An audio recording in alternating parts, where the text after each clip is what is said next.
for returning to visit with me today. And for new people, I welcome each and every one of you to my channel. Today, I thought I had some questions again, and I thought I'd do a little bit of explanation to answer those questions. Now, I may end up having to do a lot of pauses or putting a lot of clips together on this, just because I need different angles of my phone in order to record this so that it can be seen well. So the first thing I'm going to do is demonstrate a pin stitch when you're stitching over 2 threads of fabric. And this was Irene B who was having some problems with this. So hopefully, Irene, this will help you out. I'm only going to use 1 thread so that you can see it better. What I put in my hoop here is some 25 count Lugana. And hopefully I'm zoomed in enough that you can see. What I'd like to do first is just do an over 2 cross stitch for you so that you can see, well, obviously you know how that looks on the fabric, but it will help make it a little clearer here when we go to do a pin stitch. Okay, and like I said, I'm only using 1 thread so that you can actually see a little bit better what we're doing. So that's our regular cross stitch over 2 on 25 count. And let's just do 1 more just to make that a little more stable here, okay? And normally, guys, I don't use a hoop, but for this little bit, well, I don't use a hoop anymore because of my hands.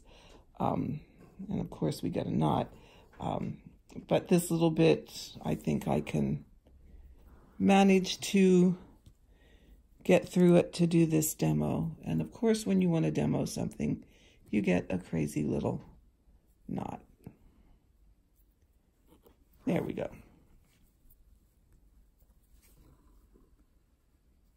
Okay. If I wouldn't have made my thread so ungodly long, we wouldn't be having this problem. Okay. So Irene, you're stitching merrily along, and now you don't need that color anymore, so you want to end it. I would just move over to the next stitch or down to where my next X is going to be. Let's do it underneath, okay?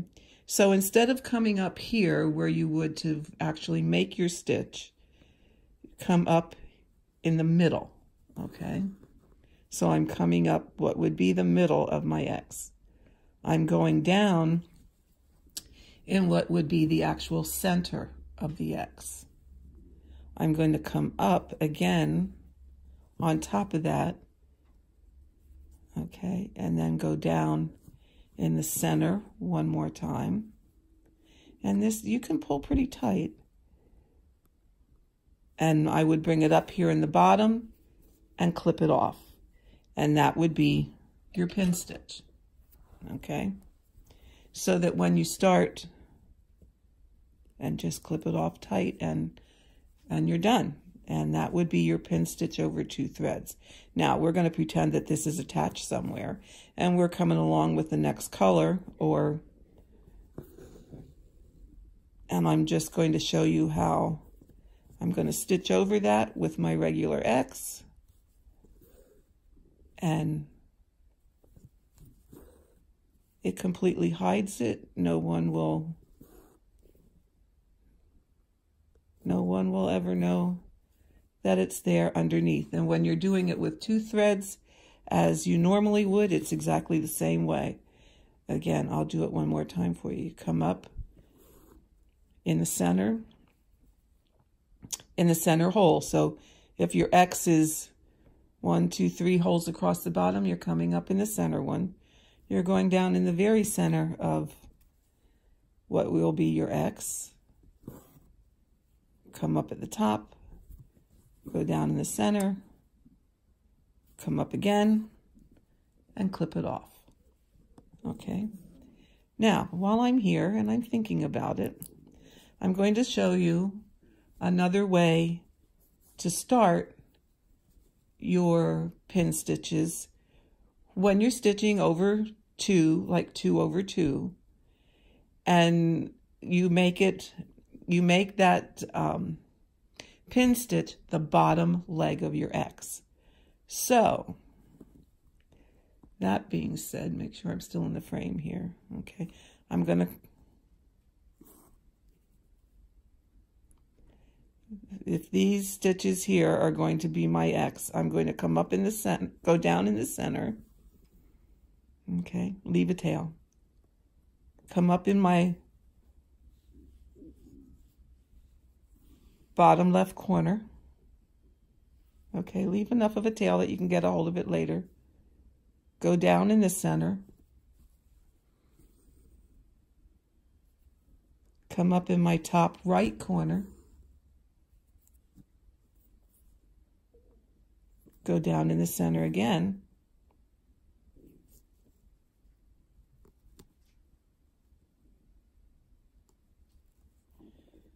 And that is actually going to be the first leg of my stitch. So then what you can do is, pardon my hand here till I get a hold of it, clip that off close. Okay. And then just complete your X as you normally would.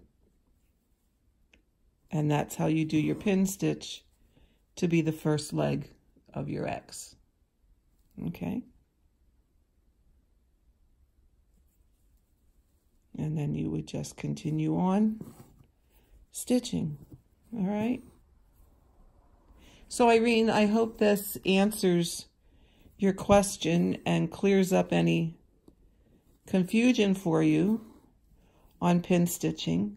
And as I have always said, if you have questions, please, please, please don't hesitate to ask. Let me know, and I will gladly, gladly help you out. Okay, so that's pin stitching. The other thing I wanted to talk about today, and let's see if I need to, there we go, adjust here a little bit. We may do this. There we go, get you up here a little bit. I saw this on Facebook yesterday. Oh my God, and I don't remember her name, but her question, she was asking for help because she's stitching on the diagonal, but she started getting a very distinct line stitching on that diagonal. Personally, I've never had that happen. I've not seen it happen before on the diagonal, but I have some thoughts about that that I wanted to share with everybody. First part of the issue could very, very much be tension. If you're pulling your thread too tight, what you're doing is you're opening the hole in your fabric. And that certainly at a page break or even on a diagonal could potentially give you either column lines or page lines or some kind of a line. Now, I have a theory. Here we go with my crazy wackadoodle theories again. But even if you're not pulling overly hard on your thread, that it's opening up fabric holes, there is still a reason to either go on the diagonal or loosen up your tension a bit, because it's the way the thread and the direction the thread pulls on each hole in your fabric. So my dark line here is a page line. So I'm going to show you this first. And say this is going to be, there we go. This is going to be your X's, okay? Do you see how I have it blocked out here? So if you are a person who stitches first leg, first leg, first leg, first leg, first leg. So you're going down in these holes, okay?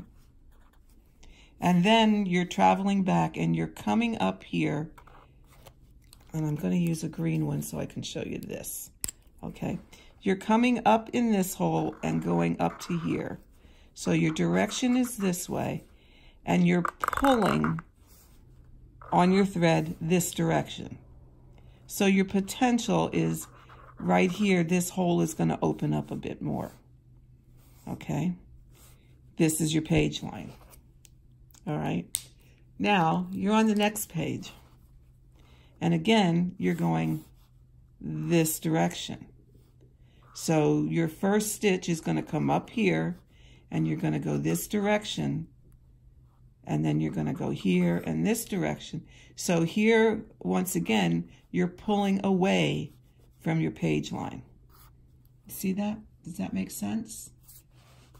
Okay, so both these stitches predominantly are pulling away from a page line, which in turn can create a hole here.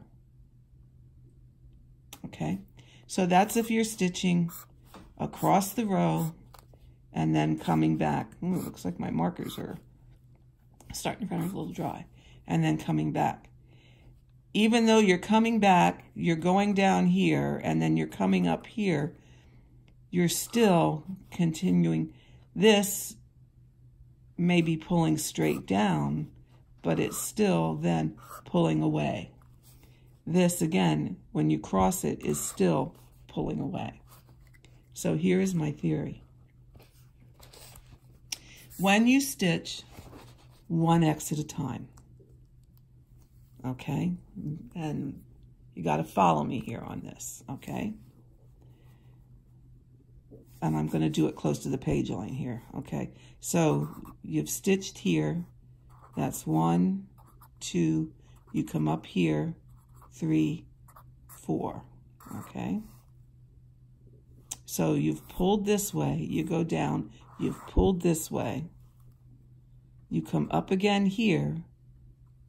You pull this way. You come up again here. You pull this way. Okay, here. So do you see what's happening? You always, this stitch here, it's getting pulled this way and this way. This stitch here is getting pulled this way and this way. Okay? So now, this stitch is at your page line. It's getting pulled this way. You're on your next page. You're starting again. This stitch is getting pulled this way.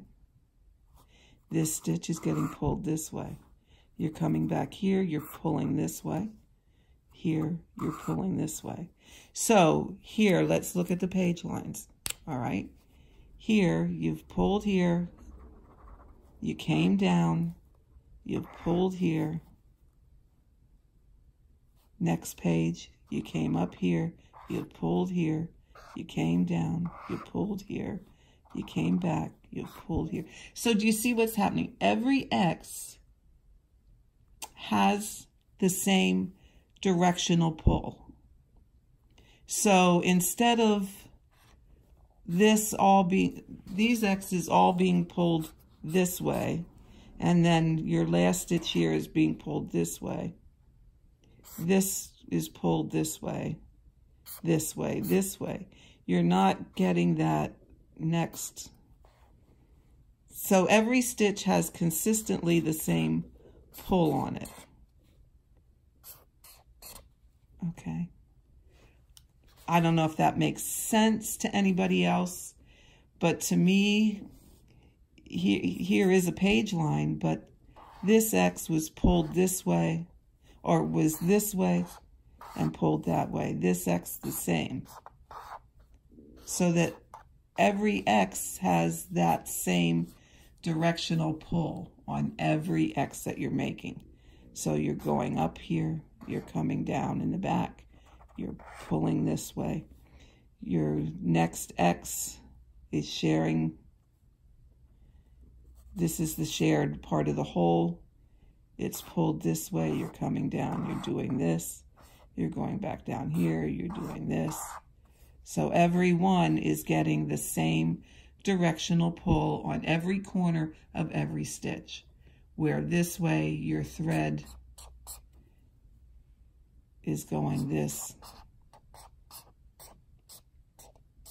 So it's always being pulled this direction, and then it's always being pulled this direction. And it may sound, it does make a difference.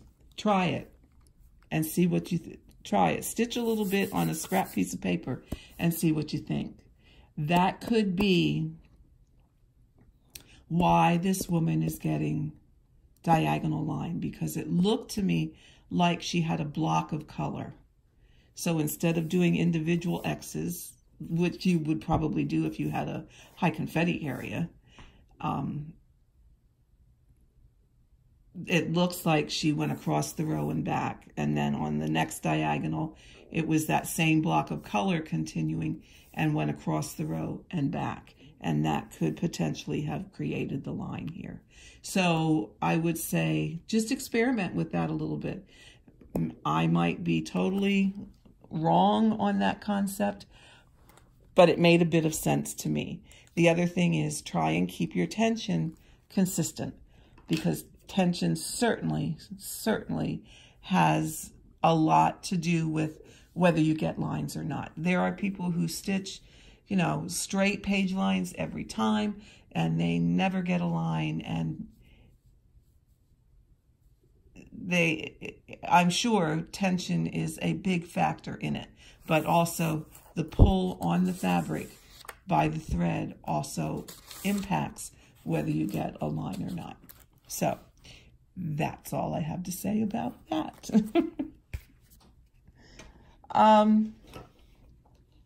The other question I had was from Stitchy Girl in SR, and she wanted to know what app I use to mark my charts. I have played around a bit with apps to decide what I like and what I don't like. When I was stitching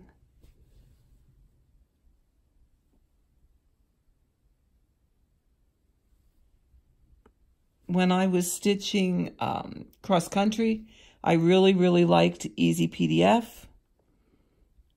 Because I could search, it would highlight all my colors or all my stitches of one color for me. And that was totally great. Let's see if I can get a little bit here. Now this is on an iPad. And here you see I was stitching in columns. Okay. So really, it's just a matter of using your fingers to zoom. There are plenty of videos out there, and if you just search Easy PDF, I know that there are quite a few stitchers that have used that to mark their charts and have done videos on that. I will show you just a little bit. This new one, you have to, let's get rid of that. You have to tap at the bottom of your screen in order to have the toolbar come up. There's a T with a plus. That's to do your highlights. You hit on that, and then you can just do one stitch at a time. And that will count your annotations for you. Or you can just draw across the whole area that you've stitched. Okay, there's a back arrow down here, and if you hit that, oh, that takes you back a screen, and you have to go back a screen in order to once again tap on what you highlighted and say delete. Okay, tap on your screen, brings up, and you just say delete. on my iPad, I have had no trouble with Easy PDF on my iPad.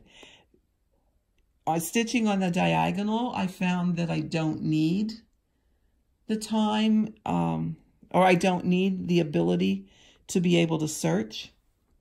So what I have done is use Goodreader. And the reason I use Goodreader, I don't want that right now. The reason I am using Goodreader is because it automatically syncs, or not automatically, you can set it up to sync with Dropbox. So it's saving it all the time for me, and I don't have to worry about losing my annotations and where I am. And if I want to stitch, say, using Easy PDF on my Kindle, I can do that because I can just go into Dropbox, download onto my Kindle the latest one, and then stitch away for the day, and then save it back to Dropbox. Or say I don't want to drag my iPad along to where I'm going and I have my phone, I can pull it up on my phone. And once again, it will automatically save to Dropbox so that I can switch back and forth between the two. You know, say I'm going to a doctor's office. I have a small project I'm going to take with me because it's not that big, but I'm stitching it, for example, on the diagonal, and I can pull it up on my phone, stitch away while I'm waiting. It automatically saves it back to Dropbox. When I get home, I can pull it up again on my iPad. Goodreader is very straightforward, easy to use. Again, I just hit, oh, it's being synced, so I can't do it at the moment. But I would just hit over here to the highlight. Okay, now it's done. Highlight, stop it.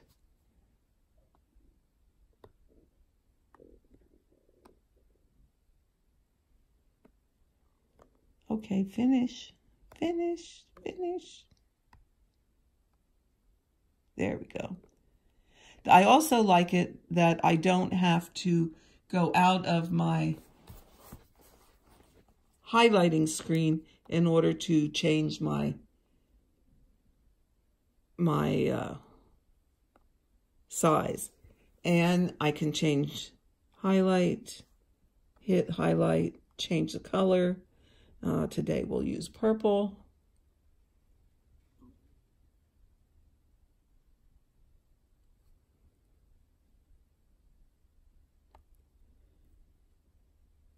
Why is that doing that? Let's just save it.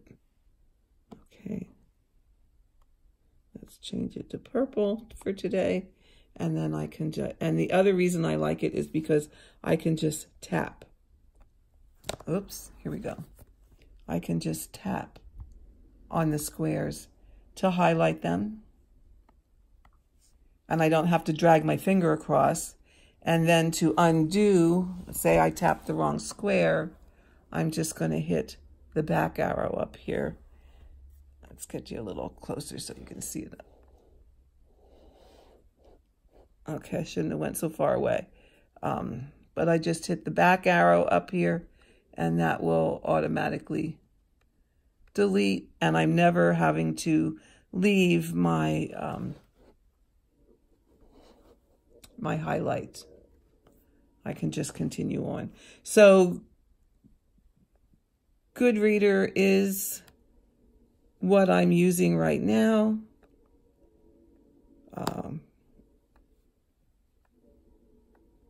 Will I change my mind again? Maybe. I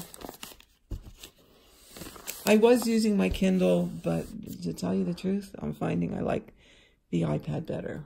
And the fact that I can do it on my phone. So that's what software I use. And you can see I got changed the colors.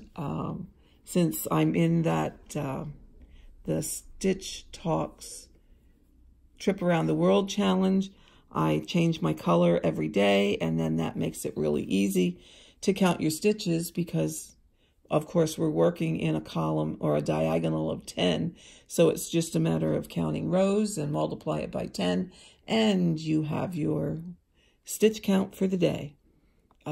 The only place it gets a little challenging is up here where I'm doing the feathering at a page. And I'll show you this too. I've used the freehand tool and lined off my feathering on this page so that I can match it with this page, so that when I get over here, I know that these are already stitched and I'm working my row to these. So it just makes it a little bit easier. A lot of tricks that you find to make your stitching go a little bit smoother and a little bit faster. So I think we'll make this a short video today, and hopefully that answers some questions. What I'm going to do is be back in a little bit, and we'll do some stitch with me on the diagonal, and I have to, reset up the camera, and then I will be back with a little bit more stitching for the day, and we'll maybe walk through the rest of my diagonal together. So hang in there while I change the setup, and I will be back. Okay, we're back.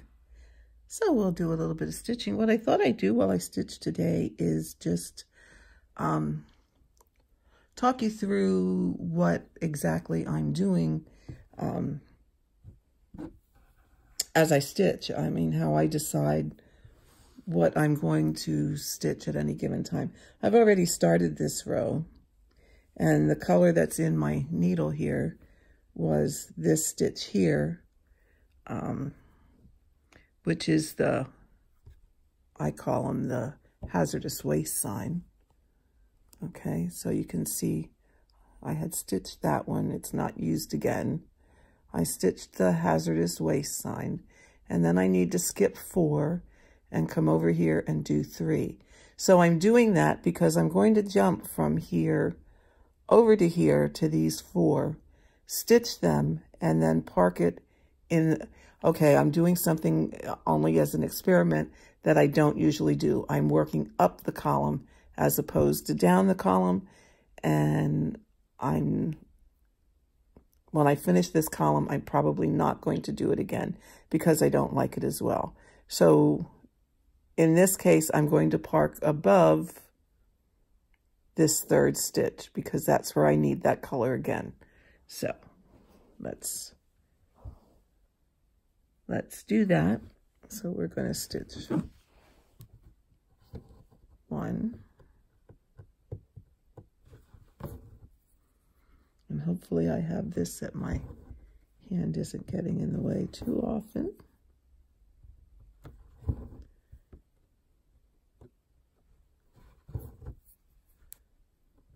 I like to get it close enough so that you can see what I'm doing.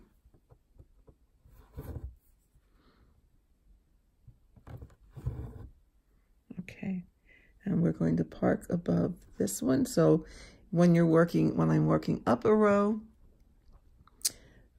I start my stitch in the upper right-hand corner. So I'm going to park it there in the upper right-hand corner.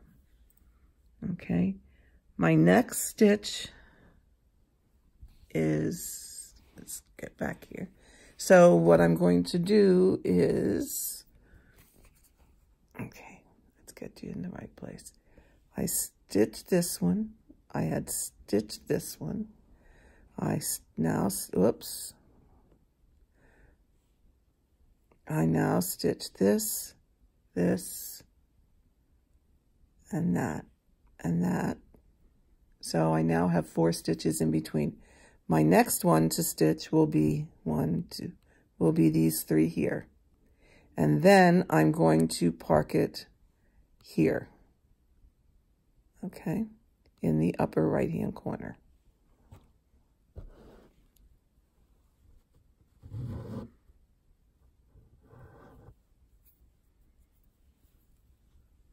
And here's the little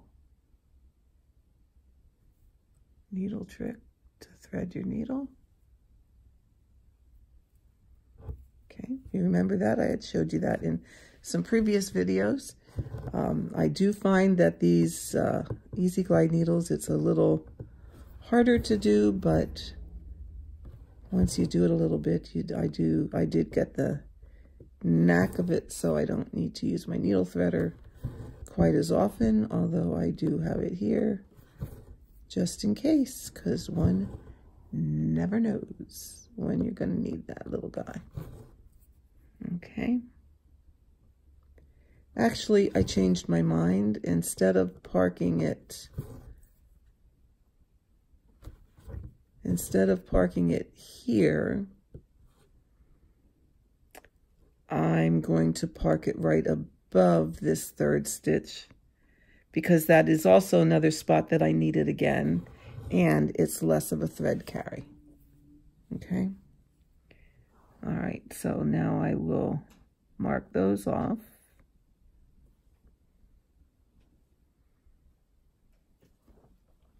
Okay, here we go.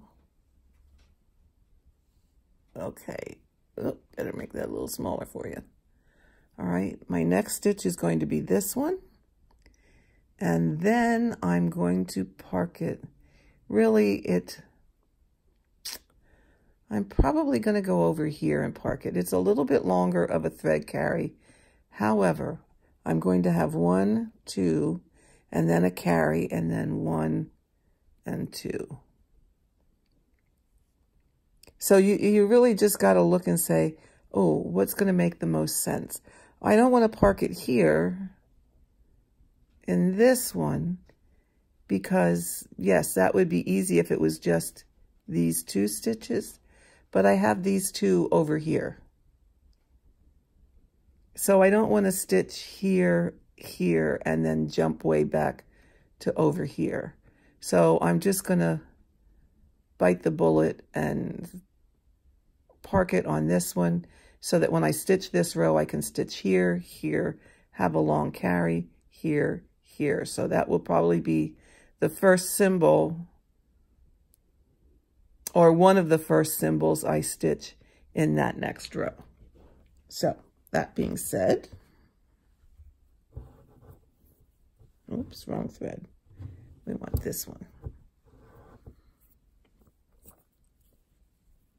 All right, and here's the, okay, lay it over, push up, lay it over. See, it is a little bit tricky, but it comes up enough.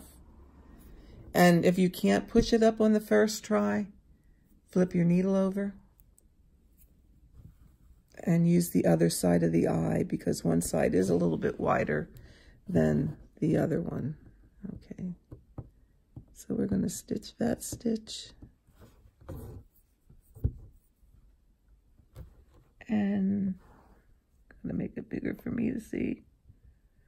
Okay, and we're going to park it here.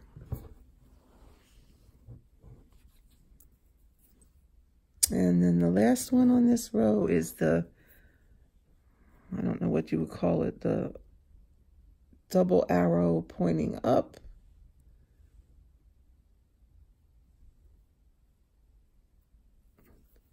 So we're going to stitch that one.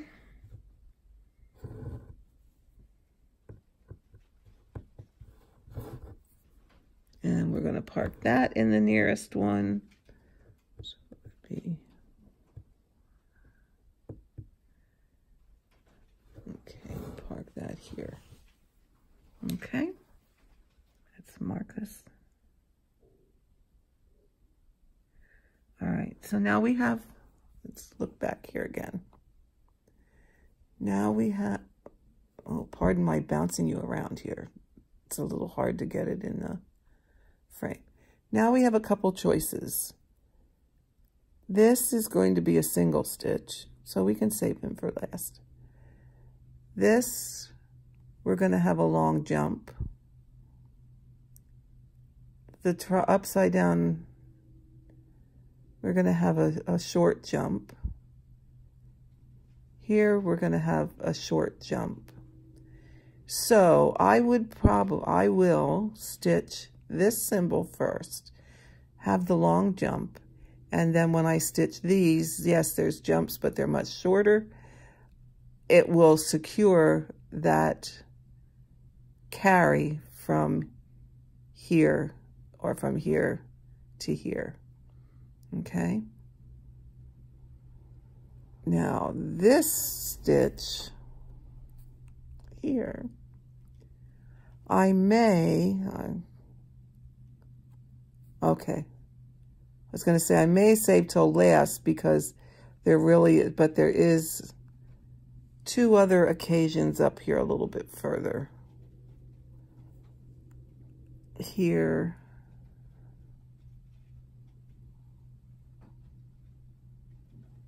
oh, I lost you.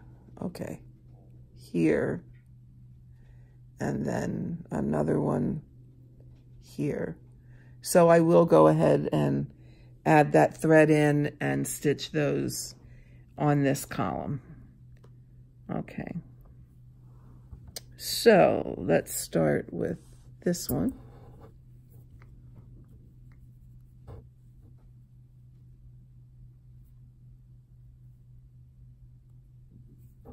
Okay. So I'm going to do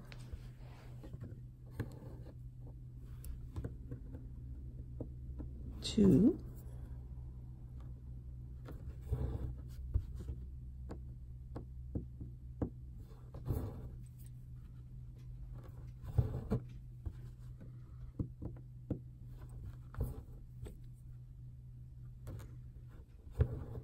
I'm going to come over here and do this one. Oh, I hear my kitty cats at the door. And what an ugly day here in Pennsylvania. We had snow during the night, maybe 2 or 3 inches, my husband said, because he was out cleaning the walk already, or the driveway. But now we're having what sounds like sleet and freezing rain. And later today, this afternoon, it's supposed to turn into all rain. So nothing like a hot mess of a day.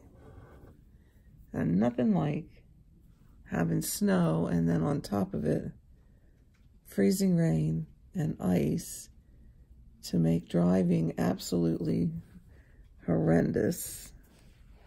And thank God I'm not going anywhere today. My hairdresser called.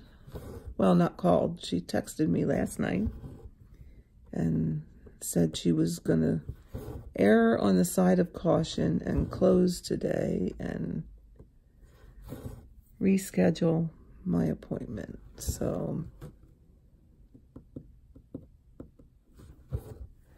that was fine by me, because the less I have to go out in this kind of weather, the better I like it.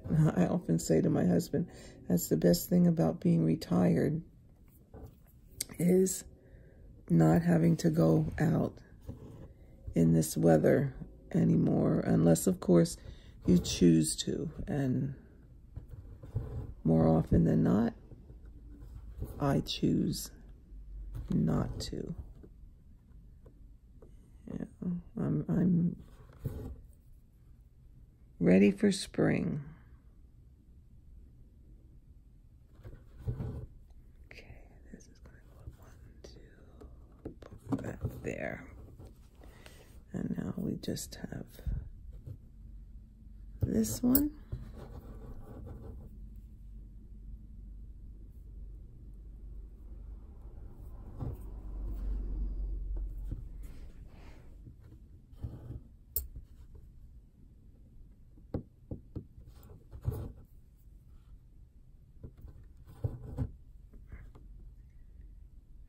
And that's going to go above here. Yep. And now I have to reach over here and grab this other thread. Whoops, didn't mean to bump you there. Okay, this symbol. And here's the reason I like these Payco organizers, because it's just a matter of grabbing one thread, pull it off, and there you go. Easy peasy, no fuss, no muss. Now, while I'm here, or while I have the opportunity, I'll show once again how, rather than start with a pin stitch, this is what I do. I go a little bit away.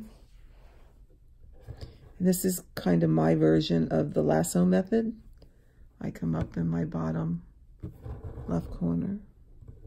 And I'm doing that a little backwards for what I was stitching on this row, just because it's easier for me to start this way. I go down in the top. I don't pull it through. Come up in the bottom right. Okay, so now you can see I'm starting to pull it. I take this, pull that end under, and it catches, and I complete my stitch. And I'm going to go up 1, 2, 3, and park it up here. So that completes yet another row. Now, obviously,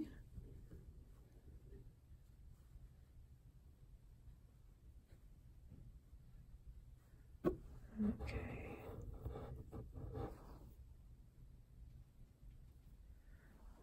this goes much faster, or I stitch much faster when I'm not talking and trying to show people what I'm doing. But that's okay, because what I enjoy doing is trying to help people make their stitching a little less stressful, more enjoyable. If I have tips and tricks that you like, feel free to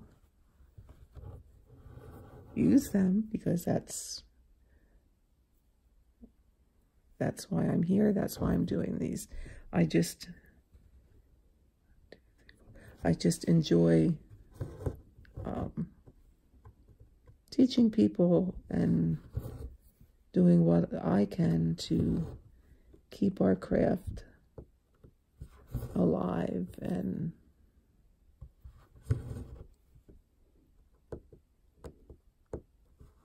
help people to find the joy in their stitching. Okay, so I think I'm going to finish this row, and then, golly, we're at another. This is going to be a longer video than I thought till I add them all together here. Because I had done another clip the other day of, oh my God, I forget what it was.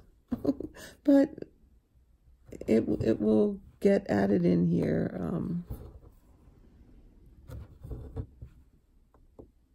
And I'll put them all together. So with that, I'm going to bid you all farewell. And thank you ever so much for watching. If you like what you see, hit subscribe and come back and join me next time.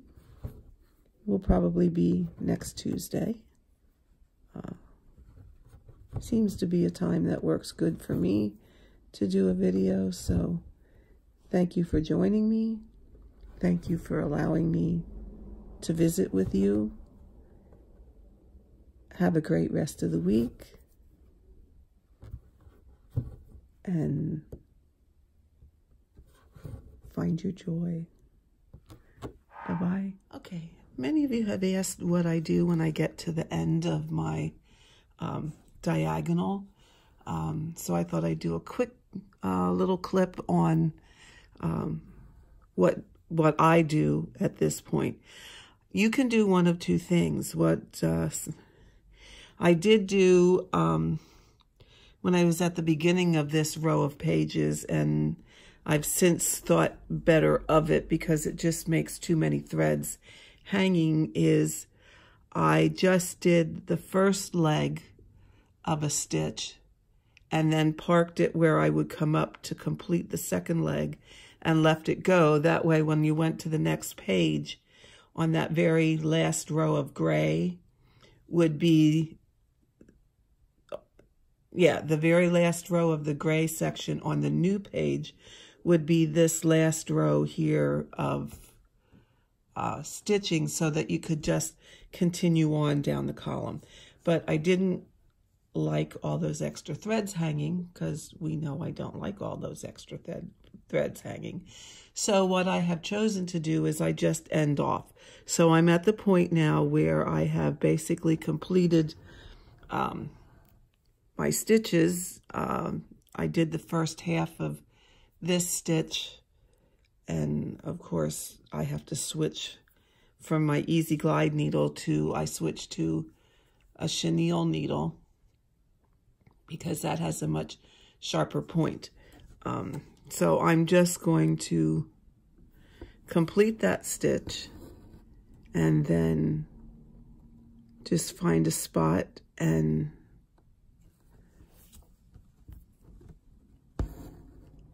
do a pin stitch.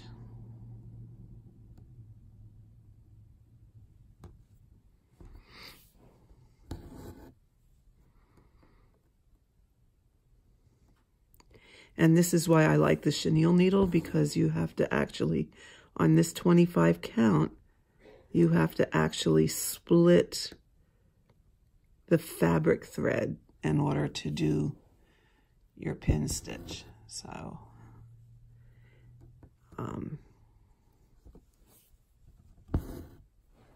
and then of course I just, whoa, I knew that was going to happen. I just clip that off. Okay. Here's another one.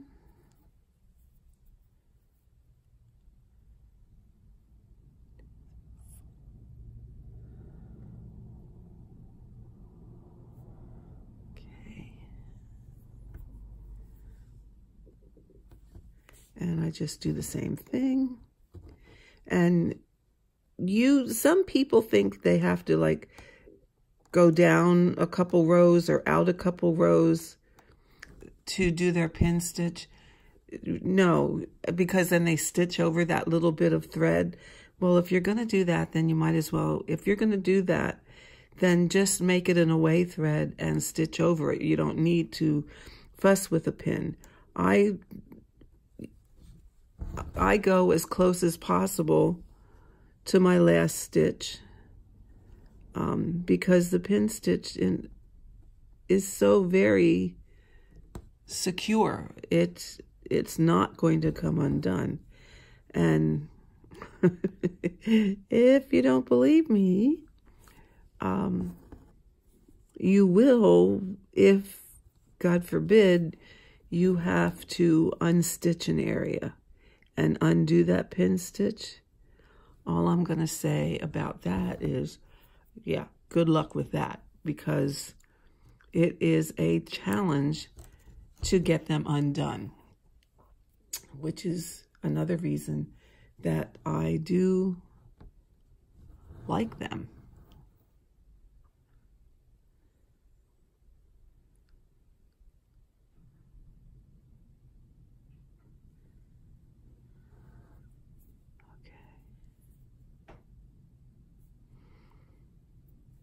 Okay, I have 2 stitches to complete here. Now I usually don't like to do, ouch, and that's why I do my actual stitching with the chenille needle, because darn it, it's that little puppy is sharp.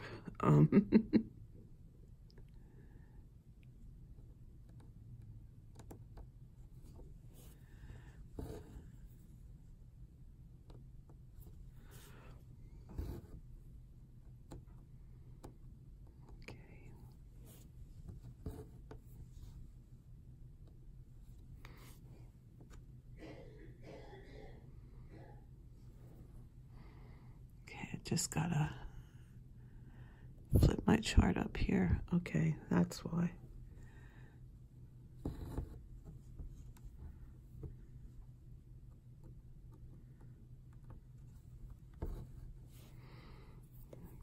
Because I have the 2 done here, I'm just going to complete this one, and it's not going to end on the actual square here, so because this is short of the 10th.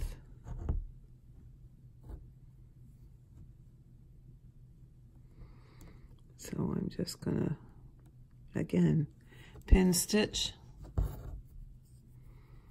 and get rid of that thread.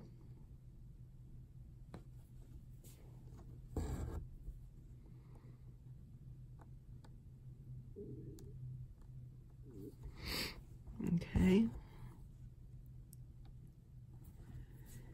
And like I said, once you use a very sharp needle, whether it's a chenille, whether it's a sharp sewing needle, whatever your preference is, these pin stitches on 25 count get a whole lot easier than trying to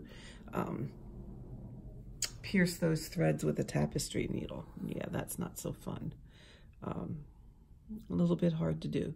So this is what I do when I get to the end of a column. When I start a new column, I start that new column just like I did in the video that I showed starting a new Heaven and Earth design. You can go back and find that one. I think the title was it something with finished objects and works in progress, and then how I start a HAID. But on there I show how I pin stitch start the very first row of a Heaven and Earth design, or the very first column of 10. So you can go back and see that one, but really this is all I do to end off a column. And yes, you get a ton of little pin stitches along here, but seriously, that's okay, because you're just going to stitch over them anyway, and they're not going to show, and it's really no big deal.